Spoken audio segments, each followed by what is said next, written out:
Stripping down this Dell computer. I found it a little while ago, a couple weeks ago, something like that. I don't know what's wrong with it. I couldn't find a charger for it, so I'm stripping it down. We got the DD thing.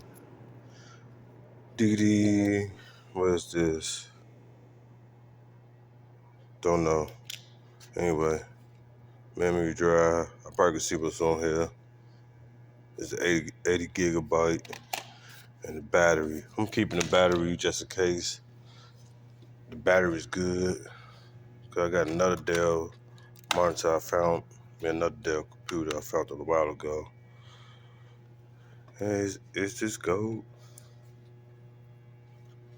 I'm taking this, and probably this right here. I don't know. Y'all let me know.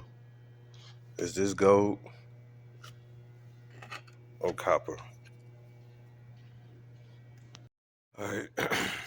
Took the board out. Keep the board. Memory, the SD card, the memory cards, and the battery, and whatever this thing is. Don't know if it's copper. It might just be copper. On a heat sink, yeah. This is copper. And the board, I want to take this off, but I don't want to damage it. I don't know if there's a market for the boards and stuff like that.